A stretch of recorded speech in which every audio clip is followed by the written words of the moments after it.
It's over 8 months now since this particular horror has begun. And I think what's been striking throughout is the lack of subtlety of the total dehumanization of the Palestinian people. It's a theme that on this channel we've returned to time and time again. Many guests have obviously returned to that point. It runs throughout the coverage, the way politicians behave, speak. There are moments when it is lit up in gruesome primary colours. So there's a lot to talk about, and I've got the best possible guest to talk to about this. I've been following Tariq Kenney-Shawa's work throughout. One of the voices I always look to when wanting to know about what's going on in Palestine, Gaza, putting things in context, both historical context, immediate context, huge amounts of knowledge. So it's really a big pleasure. Just to give more context, Tariq is a writer from Policy-Analyst and a policy fellow at Al-Shabaka, the Palestinian Policy Network. So it's great to see you, Tariq. How you doing? Thanks, Owen. I'm doing okay. It's great to be on with you. I just want to start. This weekend, we saw what was trumpeted by the Israeli state, by politicians in the US, in Britain, elsewhere, by media outlets as a huge success, the rescue of 4 Israeli hostages. Many of those statements didn't even mention, no mention at all, of the catastrophic human consequence of what that actually meant in practice. A massacre of perhaps 300 Palestinians, many of them children, and that's without even talking about the number who've been maimed. I just want your thoughts just on that, just seeing what happened this weekend and seeing how the likes of Joe Biden, Western politicians and media outlets reported on what should be seen as actually one of the big specific massacres of what overall is a huge massacre. Yeah, I think I'm glad we're starting here, because I think it's also important to note that, you know, we've been seeing the dehumanization of Palestinians for decades, really. You know, that none of this is new, but the last 8 months and then the last week in particular have really shed a new light on it. And I think, you know, what the last 8 months have done, you know, over 37,000 Palestinians dead. And then this past weekend with the hostage operation that rescued 4 hostages and killed at least 274 Palestinians in the process. What that does is that puts a numerical, like a number on how Palestinian life and Palestinian lives are valued or devalued. And that's what the last 8 months have shown us, is that thousands upon thousands of Palestinians can be killed brutally. You know, the bodies of 15,000 children can be piled up in the streets of Gaza. And the world, you know, has you know, those in power at least have failed to intervene and failed to anything and to do anything really, because at the core of it is because the Western world and the countries that actually hold sway in the international system simply don't empathize the same way with Palestinians as they do with Israelis or other, you know, white children or Western children. And that's really the core of the issue here is the lack of empathy. And deeper than that, the actual deeply ingrained hatred of Palestinians, hatred of Arabs, Islamophobia, that all kind of mixes together and allows a tragedy, a catastrophe like this to happen without intervention. And so what we saw over the last week in terms of Israel's brutal hostage rescue operation is kind of a microcosm of this. You know, as we saw in the news, President Biden, Secretary of State Blinken, leaders across kind of the Western world applauded Israel's operation that successfully, I guess, rescued 4 Israeli hostages at the expense of 274 human beings. And the only mention of those 274 Palestinians killed was as a footnote, as an aside. And basically, what this does is it just hammers home the fact that Palestinian life is not equal to the lives of Israelis. And what this past week showed us is a number, put a number to that, is that, one Israeli life is in their eyes worth hundreds of Palestinian civilians. And that's, again, kind of a microcosm of what we've seen over the last 8 months, and then what we've seen over decades. I mean, just that point, I mean, what we're talking about here is racism, loud and proud racism. It's not possible to applaud what happened this weekend without accepting the fact that you would have to be racist. You would have to be saying that you believe that 4 Israeli hostages being rescued at such vast expense, bearing in mind, by the way, as we all know, there is actually a proven way of releasing hostages en masse through ceasefire and prisoner exchanges. So it's not like people can argue, well, this is the only way this can possibly happen, when that's clearly certifiably untrue. Israel has killed more hostages than it has rescued by military force. But that's the point. It's not just, we're not just talking about, people on the right-wing Trumpian type people. These are people who regard themselves often as liberal, humane, moderate people.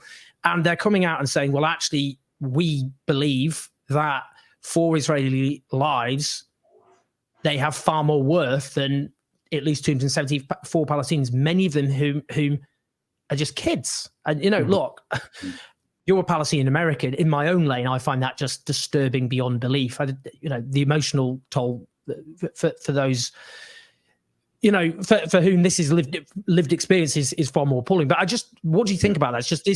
It's kind of made people speak in terms which before probably they wouldn't even have imagined they could get away with. Yeah, and for this, I'd I want to speak from my perspective as an Arab American, as a Palestinian American who grew up most of my life in New York, and again, I just really want to hammer home the fact that none of this is new. None of this anti-Palestinian hatred, none of this anti-Arab hatred, none of this Islamophobia is new. And as someone who grew up in New York City, I kind of came to terms with that fact as a young kid. I remember, early on when I was visiting a friend of mine, I think I was, either 12, 13, early teens. I went to his house and I introduced myself to his parents, and we were friends, and they asked where I was from, and I said, "Oh, I'm Palestinian." And I always remember his father, and this is a grown man speaking to a 12-year-old, was like, "Palestine? What's that? Never heard of it. Doesn't exist." So this is a sentiment that's kind of represents a core belief of Americans, again, and you make a good point, it's across the political spectrum. It's not just Trumpians, it's not just the far right, it's not just conservatives, and it's not even just moderate Democrats. It's across the board. You have progressives who are who base their understanding of what we've been seeing over the last 8 months, the genocide in Gaza, on this deep hatred of Palestinians. And that's because anti-Palestinian narratives have become so deeply ingrained in the American mind since Israel's founding, that they've become essentially invisible.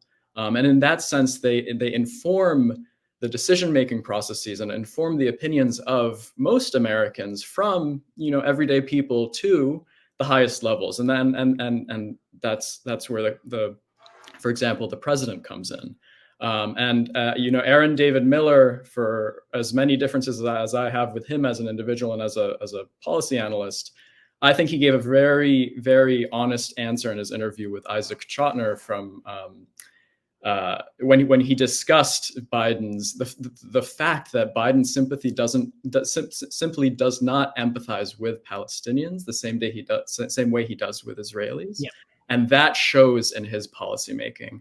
But I think it's, again, so critical to recognize that it's really not on the right. It's not the right. It's not the left. It's both. It's a bipartisan mindset that has sunk in. And of course, this is changing. If you look at polling in the United States and across the West, really, there's a massive generational gap in that, opinions among youth, among people under 35, are basically the inverse of what we're seeing with people over 35. So there's obviously, this is changing. And much of this is due to the fact that although Palestinians in the West continue to be silenced and continue to be marginalized, and despite that reality, there are so many more of us who are getting our voices out and who are sharing our narrative in an honest way, in a way that hasn't been shared before.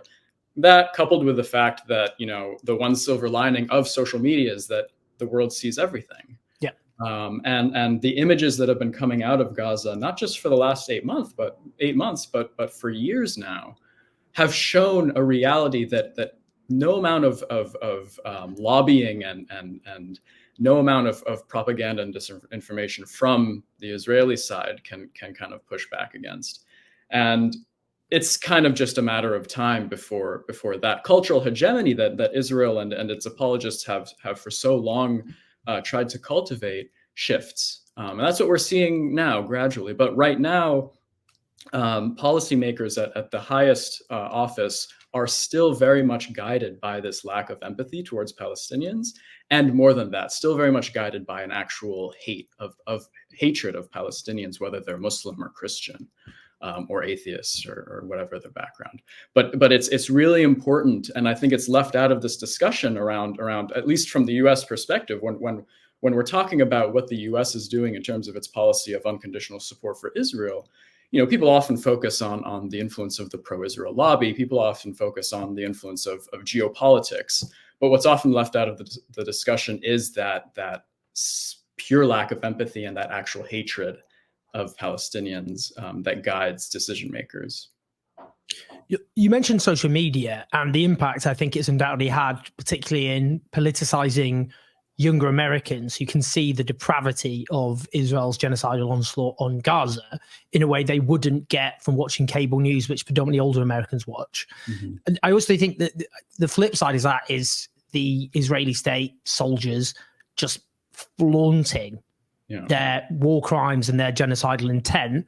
Yeah. And it just brings me to the Israeli state has an official Twitter account, and it is wild. I mean, it's just wild. It's like an alt-right troll account, which is fitting.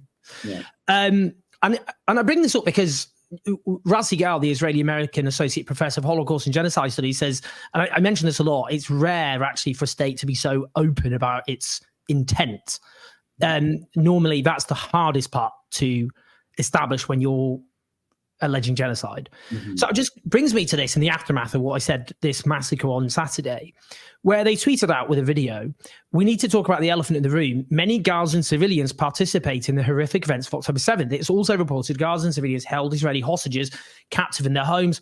The world must condemn this in the strongest possible terms." They have an attached video. It's got a narrator with subtitles declaring many Gazan civilians participate in killing, raping, looting. That includes footage from an interview with a former Israeli hostage, and includes a saying in Hebrew, it's only a short video, "There are no innocent civilians there," in big, and then she says that in Hebrew, and it's translated into English with big subtitles, so it comes up as a big pull-out quote. That's just genocidal intent there. I mean, I would just present that as key evidence. I mean, there's a lot, but I mean, it's overt collective punishment. It's collective guilt. I mean, even if you're getting on the statistics, I mean, they would have to, what in October 7th, the number of civilians, 0.001% of civilians would have participated. But park all that. That's just, that's just genocidal intent. It's not subtle. Yeah, I think, sure, it's not subtle, but I think the bigger point is that it's across all facets of Israeli society, right? And it's one thing for, fringe far-right extremists and trolls on Twitter to say, hey, we want to turn Gaza into a parking lot, or hey, there are no innocent civilians in Gaza. But it's a whole other thing if it's the official state of Israel's Twitter account, right? And not only because that has a much further reach, but because that is representing the state itself. Right. And even stepping away from social media, because social media can just be such a pit of bottomless grotesqueness. But stepping away from that and just looking at the political statements that Israeli leaders have made, everyone from Knesset members to the president himself, the president Isaac Herzog, who said there are no innocents in Gaza, Knesset members who have said let's explicitly wipe Gaza off the map and resettle it and Judaize it. So what sets this genocidal and Israeli genocidal intent apart from other instances of it is that it is across the board. And it's not just the fringe extremists who are saying this, but it also is coming straight from the mouths of Israeli leaders, again, across the political spectrum. So you have Israeli leaders on the so-called Israeli moderates and so-called left saying this. You have the far-right ministers like Itamar Ben-Gvir and Bezalel Smotrich saying it. So it's across the board, and like you said, when Raz Sagal mentioned that the hardest part to prove of a genocide is the intent, that's really not the case when it comes to Israel, because they have been, not only have they been saying it since day one, explicitly telling the world of their intentions, but they've been doing it. They've killed 37,000 at least, at the very least, Palestinians over the last 8 months. 10,000 Palestinians are missing, presumably buried under the rubble, their bodies decaying and under tons and tons of rubble. They've injured 83,000 people, and they've decimated the entire Gaza Strip, making most of it unlivable, which is going to force a humanitarian catastrophe over the coming summer months that we are not prepared for. So the death toll right now is going to skyrocket, even if there's a ceasefire today.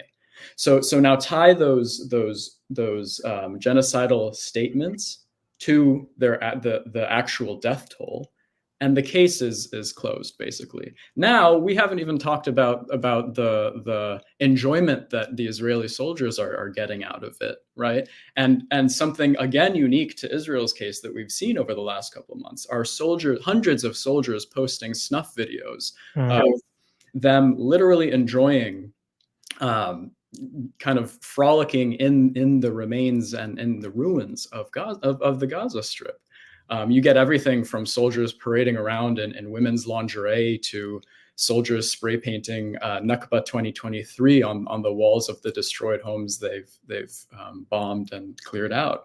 And then you have videos of soldiers demolishing and mosques, lighting them on fire with no military purpose served. And basically, it's you have these three levels of genocidal intent that really make the case a no-brainer, right?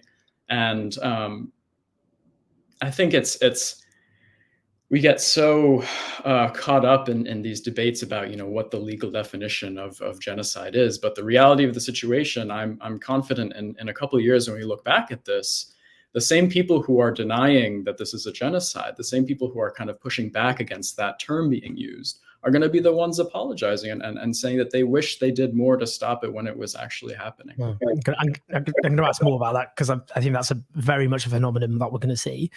In terms of the dehumanization of Palestinians, and I should just warn people, I'm going to mention sexual violence. Yeah. I was struck by a piece in the New York Times, which you had to read all the way to the bottom, and then it mentioned that Palestinian men were being raped. And I won't go into graphic detail, but with iron rods. And in this New York Times article, it suggested one example, the consequence was that a Palestinian man was killed, raped to death. You had to read all the way down to the bottom of the article for this to be mentioned at all. No, just casually thrown in. That's not front page news. That's not leading bulletins. Yeah. Barely any mention of that. I bet some people who are listening to this video or on the podcast who've had a lot of interest and engagement with what's happened to Gaza, Israel's genocidal rampage. I bet that's the first time they've even heard of it. Yeah. I mean, what does that tell us? Again, it's Palestinian lives and Palestinian dignity too are just not even a passing thought for most people. And I think that's really the core of it. Listen, I think, accusations of sexual violence must be investigated, whoever commits them, whoever they're targeted against, period. It should always be carried out with an independent investigation, not by a military, not by a biased government. It should always be investigated by an independent investigation. And there needs to be an independent investigation into these claims, like the one you just mentioned in the New York Times. But again, it's just going back to that specific example that you talked about, the New York Times, and I was even surprised that the New York Times covered it. Same. To give them the credit they don't deserve. But basically, Israel has been operating clandestine black sites in the desert where they've been taking hundreds and actually thousands of Palestinians hostage, torturing them, and at least 48 I think the last count was at least 48 have been killed in Israeli captivity just over the last 8 months. And in any other situation, this would be, openly called out. If this was, when Russia does this in Ukraine, it's understandably called out by basically everyone. When Bashar al-Assad did this in Syria, it was called out. But when Israel, which is, backed by an array of Western powers, does this, it's just war, right? So again, this all ties back to the fact that the Palestinian lives simply just are not considered equal.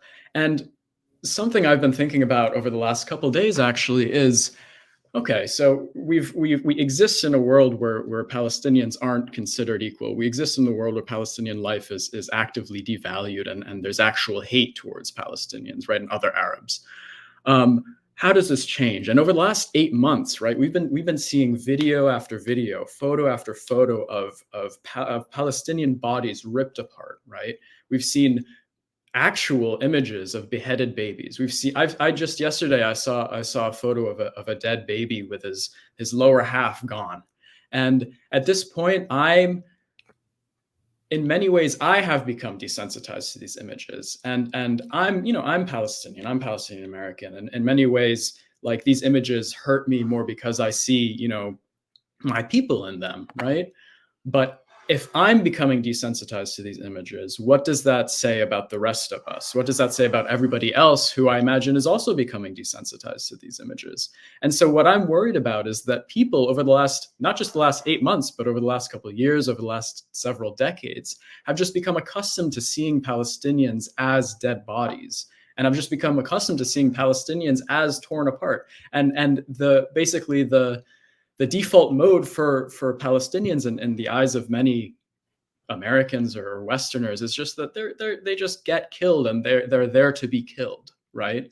And how do we escape from this? Because if people in the West, if people with an actual chance of changing the policies of their governments towards ending unconditional support of Israel, if they just see this as the status quo, what incentive does that give them to work towards changing that and hold their governments accountable?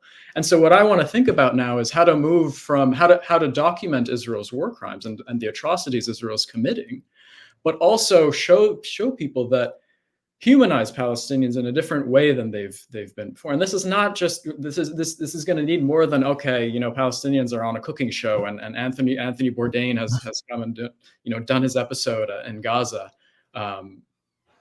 All the respect to Anthony Bourdain, love him, but it needs more than that. We need a purposeful, a deliberate campaign that somehow humanizes Palestinians in a different way, so that people don't just say, hey, listen, like, you guys have been getting killed for decades.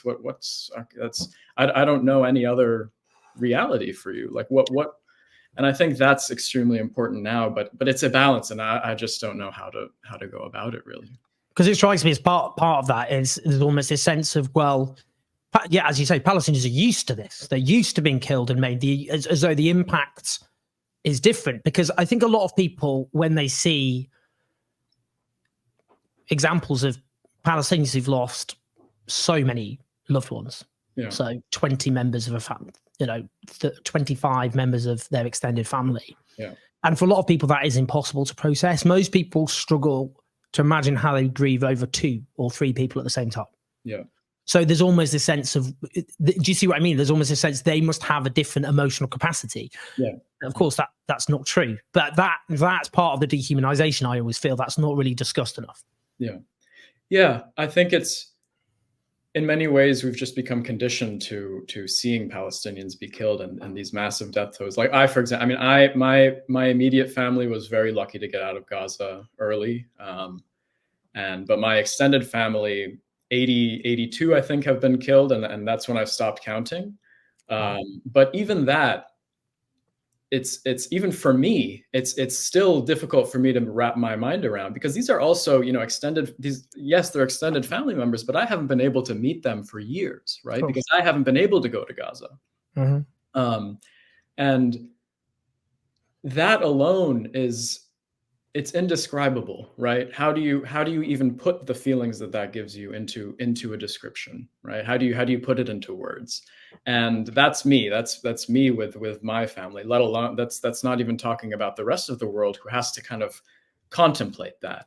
And my family is extremely lucky because there are still Shawas in Gaza, right? There are many families who have been completely wiped out off the Gaza registry, population registry. Those families are gone. You know, when we're talking about genocide, you know, when we're talking about genocide, the wiping out of entire bloodlines, it's impossible to put into words. So of course, a lot of this is kind of new territory for a lot of people, right? You know, a lot of Americans, a lot of people in the West are kind of this concept of entire families being wiped out, dozens of family members being killed. That's an entirely foreign concept to them.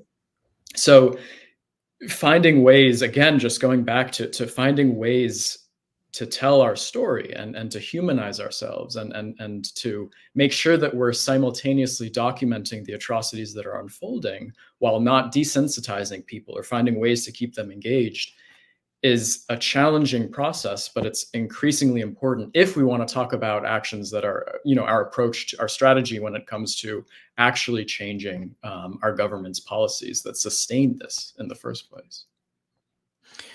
Speaking of government policies, one of the themes throughout has been gaslighting, basically upending people's sense of reality, telling you that you're not to trust your lying eyes and lying ears about what's actually happened. Yeah. And the US government, in conjunction with Israel, is now spreading the idea that there is a peace deal, which Israel is an Israeli peace deal, which Hamas is refusing to accept, when actually, well, there was almost the same peace deal Hamas accepted last month, which Israel refused to accept, and which Israel kept coming out making clear it was not going to accept. And that remains, that's still going on now. So you've got US figures saying, well, if you want the ceasefire, then, you know, this is on them. It's nothing to do with Israel. I don't know, what, just in terms of what's going on with the ceasefire proposal at the moment. I'm interested in your thoughts given that context. Yeah, well, you said it yourself. I mean, gaslighting and disinformation has been the name of the game over the last 8 months. I've in my life, I have never seen this amount of state-sponsored disinformation in any other instance. And I'm talking about globally. But what we're seeing right now in terms of the ceasefire, the main sticking point here is that Hamas, Palestinians, and the rest of the world want a permanent ceasefire in Gaza, a permanent ceasefire that'll allow us to flood the region with aid and allow us to start talking about the next day, right? It'll allow Palestinians to dig their loved members, their loved ones out from under the rubble and start to rebuild, right? But that needs to be a permanent ceasefire. There needs to be a political solution that's discussed as well. The main sticking point here is that Israel does not want an end to this genocide. Israel wants to continue until they've achieved all of their quote unquote war aims. And I like to think of their war aims in two levels, the macro and the micro. The micro war aims that Israel likes to talk about is the rescuing of the hostages and the defeat of Hamas, quote unquote, defeat of Hamas, because they're very unclear about what that means. And so are military analysts who say that that is an impossible task. Their macro goals are what they brings us back into the genocidal intent statements, right? The macro goals are the thinning out of Gaza's population and the pacifying of those who remain. And we see that with how they've now divided up Gaza into the north and the south, bisected by the Netzarim corridor, and they've eaten up about 30% of Gaza's periphery with their new buffer zone. So they've made it very clear that that is their way of that's their plan for pacifying the population. But going back to this ceasefire debacle, is the fact of the matter is that Israel does not want this quote unquote war to end, and that's the main sticking point. And the Biden administration believes that they can kind of push Israel into and Hamas into agreeing to this ceasefire agreement. But what I'm mainly worried about is that, you know, after the first phase of the hostage exchanges and negotiations are carried through, that Israel just resumes its assault on Gaza, and the US, the Biden administration, or maybe it's the Trump administration by that time, wipes its hands. They say we reached the ceasefire. This is not our problem anymore, or just simply doesn't have the will or the ability to hold Israel accountable for that step. So what I'm worried about now is that what the Biden administration is trying to do is it's trying to set up an easy win for itself in the lead up to elections. It's trying to coerce Hamas into agreeing to a non-permanent ceasefire, only for Israel to resume the assault on Gaza at a later point. But anything that'll give the Biden administration a much-needed win in what is going to be an extremely close, yet another pivotal election season in November. I'm interested in your thoughts about Lebanon, because obviously focus has been overwhelmingly on Gaza. Obviously, there's also the pogrom going on in the West Bank against the Palestinian people there. But even before last year, before the 7th of October last year alone, 240 Palestinians were killed in the West Bank. But we're also seeing the prospect of an Israeli war with Lebanon. You've obviously got Hezbollah in southern Lebanon, and we've seen escalating hostilities there. Yeah. What do you think? What would you say to people at the moment who are maybe perplexed about what's happening there? Maybe they know it's buried in the news. Yeah. There's talk of this occasionally. What's your thoughts? Because I mean, for one thing, Hezbollah is a completely different kettle of fish from Hamas. It's the context is very different. What's your thoughts? Well, more and more people are saying that a full-blown Israeli invasion of Lebanon is looking increasingly likely. And I tend to agree with them, if not a full-blown invasion, at least a limited, basically because in Israel's eyes, at least, the status quo in the north is unsustainable, right? I think something like 65,000 Israeli settlers have been pushed out of their settlements in the north because of the fighting with Hezbollah, and I think 90 to 100,000 people in Lebanon have been forced to flee their homes because of Israeli airstrikes that have stretched deep into the territory. So Israeli military leaders have said it themselves. They've said that this isn't sustainable. The only way to get the Israelis back to their towns in the north is by dealing with Hezbollah militarily, and that's what the Israeli military has said. And what they want to do is effectively push Hezbollah and their elite forces and the rocket forces up above the Litani River. Or at least I think 7, a plan B was to push them 7 kilometers inland, basically to reduce their ability to fire upon Israel. But as you said, Hezbollah is a very different beast than Hamas. They have 3 to 4 times the number of, or maybe more of fighters. They're much better trained, much more well equipped. They have something like 150,000 rockets that range from the kind of the low cost unguided rockets to high precision rockets and missiles. And basically, what we've seen over the last couple months is Hezbollah and Israel kind of climbing the escalatory ladder in the south of Lebanon. And what Hezbollah has been showing Israel is its technological strength.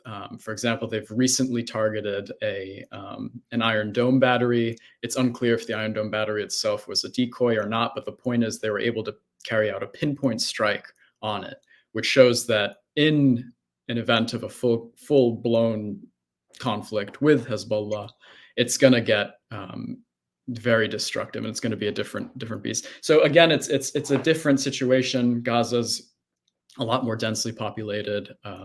Lebanon is obviously there's dense towns and cities in the south, but it would be a different scenario there.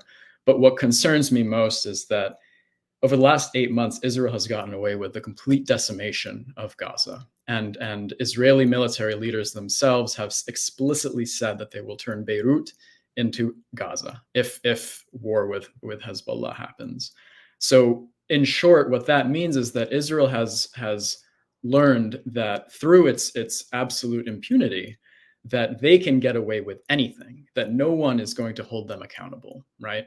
And if you are a military that believes it's existentially threatened, then that means what they will do to South Lebanon is going to be horrific. And I think that's what we all should be the most concerned about, is Israel's appetite for destruction. Because we also have to remember the Israeli Dahiya doctrine, which was kind of formulated during the Israeli invasion of Lebanon, is predicated on this idea, this strategy that you have to punish the civilian population in order to deter further attacks against Israel. And they've used this to devastating effect in Gaza. They've used this to devastating effect in Lebanon, Syria. They've basically what October 7th did is that it showed Israel that it needs to reestablish deterrence, and they've done so in Gaza, and they're going to try to do so again in Lebanon. And I think their quest to reestablish that deterrence is inevitable when it comes to Lebanon. The question is how they'll do it and when and if there will be a full invasion. But most analysts are saying it's looking increasingly likely, and I think that'll have a devastating effect on the entire region, because we haven't even talked about all the other regional actors that could get involved. But before I ask my final question, just linked to that, I mean, this might sound even a kind of disturbing thing to say in the context of the human impact that we're discussing. You know, the tens of thousands slaughtered in Gaza, officially 37,000 plus, but clearly a lot more. Not just those buried under the rubble, but that horrible clinical term, excess deaths, which is the where we use the average of deaths before and then the number above that, and that's people with cancer. You know, people don't even forget this kind of thing. Yeah. There were lots of people with cancer in Gaza, as you would expect. There were people with health conditions, heart conditions that aren't getting treatment. You could go on. Notwithstanding the destruction of Gaza, so it now looks a different color and texture when looked at from space. That Israel has lost. I mean, it has failed to, in its military objectives, to destroy Hamas. I mean, reading US briefings point where they suddenly act surprised. This was in Politico last month.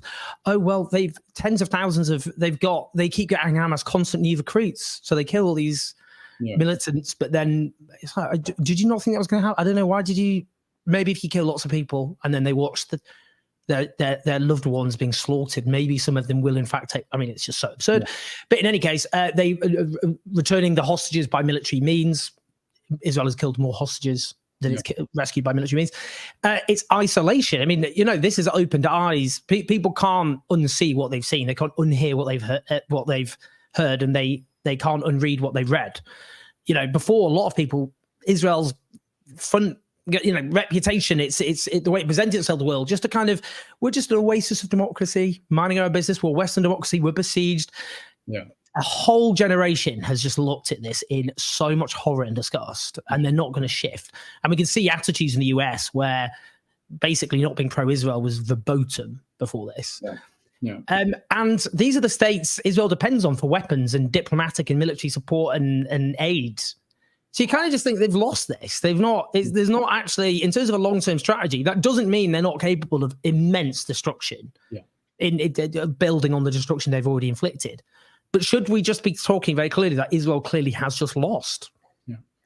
Yeah, I think you kind of just said it yourself perfectly. Israel is capable and has shown us that they're capable of such immense destruction. So in that sense, I mean, if you carpet bomb anywhere, you've done that. Congrats.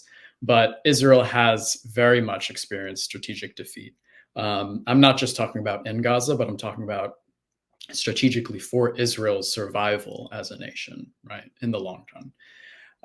In Gaza, Israel has, after 8 months of unprecedented fighting, of an unprecedented scale assault, they've failed to strike a final or a quote unquote death blow to Hamas. They haven't even killed half of Hamas's fighters. They haven't located or killed Yahya Sinwar or any other strategic leader, really. And that's the thing, though. Even if they did, even if they killed Yahya Sinwar, even if they wiped out more of Hamas's foot soldiers, it doesn't matter, because at the end of the day, Hamas is a resistance group that exists because of roots planted by Israel, and those roots are 76 plus years of occupation, apartheid, and settler colonialism. As long as those roots exist, there will be resistance. That's plain and simple. So if Hamas was wiped off the face of the earth this week, there would be a new, the next generation that has been traumatized by Israel's 8 months of genocide is going to fill their shoes and dedicate their lives to resisting their oppressors because they have nothing left to lose. And even by Israel's numbers, there was a study that found something like 60% of Hamas fighters were orphans, right? And that just goes to show that the people who are picking up guns and fighting against Israel are the people with nothing left to lose, and the people who want to be liberated, the people who want to be free. You can condemn whoever you want, and saying this isn't an approval or a message of support or opposition for or against Hamas. That doesn't matter. People ask me all the time, well, do you support or do you condemn Hamas? That what I support or condemn, that doesn't matter. What I'm trying to describe is the reality on the ground where people, whoever they are, faced with an oppressive force, will resist until they're dead, right? And that's the reality of the situation. But stepping away from Gaza, Israel has faced strategic defeat because Israel depends on the West for survival, namely the United States. And Israel has become increasingly isolated on the global stage. Their actions in Gaza have created a surge in support, even in the U.S., which is historically and traditionally seen as Israel's closest, most unconditional ally. What we're looking at right now is that the next generation of Americans have basically created or are now living in this new cultural hegemony where they see Israel as this racist, genocidal state that it is. And so what happens in 10, 20 years, this isn't going to change overnight. Our current leadership is still very much pro-Israel.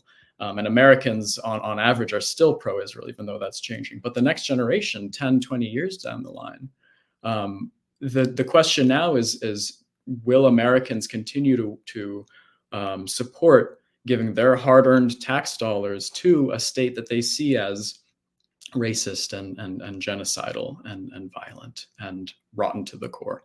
So basically, Israel has not only strategically failed at their quote-unquote micro objectives in Gaza. It's yet to be seen if they'll succeed in thinning out the population and pacifying the rest, which are their other objectives. But they've strategically failed in terms of what gets them their main sources of support on the international stage. And without that international support, unconditional international support, Israel cannot survive as this artificial creation that is essentially transplanted onto an indigenous population. And in the long run, that's what we're going to be focusing on as activists and as advocates, is continuing this narrative shift around Israel and turning that narrative shift into actual policy so that we can make sure that Israel, in a way, never recovers from its strategic mistake, from its strategic crime that they've committed in Gaza, and that we can work to start to dismantle the system of oppression that's been in place for over 76 years. Just very finally, actually, partly just that historical context. Now, the international order to most has already, much of the world looks like a sham rigged in favor of great powers, not least the United States and their allies. But it had at least this, it has to present itself theoretically as existing to prevent, for example, terrible atrocities, genocide. Yeah. I mean, that's what it would at least try and claim. And we see now the United States arm and support a genocidal onslaught where, notwithstanding the way the international order is rigged, we've seen the International Court of Justice, obviously Israel's on trial for alleged genocide there, and it's intervened, for example, to order an end to the military operations, but also the International Criminal Court, its chief prosecutor, issued arrest warrants for the Israeli Prime Minister Benjamin Netanyahu and his defense minister Yoav Gallant. That would have seen a year ago, you'd kind of think out of body experience that would ever happen. But obviously the response of the US has been to try and face that down. I'm just wondering what you think about that in terms of the international order and what the consequences, the lasting consequences for the international order, and whether you see hope and that the global South is flexing its muscles, and actually the global North, the US, is not as powerful as it once was. It's in long-term decline. And that's why we see this. Where do you see the international order basically finally from the rubble of the horror here? Yeah, I'm glad you asked that. That's something I've been thinking about a lot lately. And it kind of so often kind of I just land at the words "nothing matters," right? Nothing means anything, right? And I that's kind of a reflexive idea I get. I'm not sure I fully agree with it, but I'm part of a generation that grew up with the understanding taught to me that we were in this era of never again, right? The post World War, post Holocaust, the horrors of the Second World War, that initiated basically a worldwide contemplation about who we are as a human species, right? And that kind of led to the birth of the United Nations. It led to the birth of international law, the Human Rights Declaration. It led to an attempt, in short, to mediate and control the worst tendencies of humankind, right? And I think that as a goal should be the purpose basically of our existence, right? And we attempted that as a species post World War II, right? Obviously, this was co-opted by the West, and these frameworks were co-opted by the United States and the West as a means of carrying out modern day 21st century imperialism within this new framework that people were getting used to, right? But that doesn't mean that it's an entirely useless attempt, right? That doesn't mean that it's an entirely useless framework. But what Gaza has shown us, and it's not the only thing, this Gaza in many ways is kind of like the last straw, just kind of the icing on the cake, really. But what the invasion of Vietnam showed us, what the invasion of Iraq showed us, what Syria showed us, and Libya showed us, was that this framework, again, was simply created as a means of continuing the domination of the US-dominated West. And what Gaza is showing us is kind of in specific, how these institutions like the ICC and the ICJ and how specific international laws are openly, violated when the US basically wants to violate them, and respected and honored when it's in the US interests or Western interests. So that begs the question, okay, so what do we do moving forward? Do we abandon this framework, this human rights-based framework that we've all been that's kind of been drilled into our minds as sacrosanct in many ways, or do we think or do we stick with it and try to reform it, or do we think of a new framework? And I'm glad you kind of mentioned, this rise of the global South. And I don't want to be premature. I don't think, I don't think there's going to be a shift anytime soon in terms of multipolarity. I think, the US is going to continue to be the most powerful country in the world for a long time to come. But I do think it is a promising sign that in many ways, and we see this with the ICJ case led by South Africa, in many ways, countries in the global South are kind of reclaiming this human rights framework as a framework that is equal to all, right? Or that should be equally and equitably applied to all human beings across the board, whether they're, white Westerners or Black Africans and so on and so forth. And what I think needs to be done is this needs to be focused on, and I think efforts need to be focused on enhancing the power and the influence of these other actors that haven't had much of a say lately, or haven't had much of the say over the last several decades. But I do think Gaza and many of the atrocities that we've seen over the last couple of years, not just in Gaza or not just in Palestine, it's a sign that we need to rethink these frameworks from the ground up, rethink how they're written legally, step away from the state-centric framework that protects nation states over peoples and individuals, And it's going to be, I mean, it's going to be a process that takes decades. But I think, again, and I don't want to, just focus on Palestine, but, what we've seen over the last years is this human rights framework and this international law framework and this global world order that is driven in main part by the United States is bullshit, to be honest with you. And I think that, it's Gaza is the straw that broke the camel's back. And I hope it's a moment that we can use as a launching point to fundamentally rethink our legal frameworks and our understanding of human, collective, and individual rights moving forward, because the system that we've been depending on for decades just doesn't work. Amen. I think that's a really powerful way to end. It's been, honestly, you've given me so much to think about, and I really think so much for everyone who watches or listens to this to think about, and just really, really appreciate the insights and the term I always use, moral clarity, when it's appropriate, which I think moral clarity is just, for me, the most important two words since this all began. But your precision, your knowledge has just been absolutely brilliant. So please do share this video. Make sure everyone hears Tariq's voice. Subscribe, comment. Good for the algorithm, so more people will watch and engage. Obviously, like to always see people engaging, offering your thoughts. So yeah, share, subscribe, like. But Tariq, really, really appreciate it. Thank you so much. Thanks for having me on.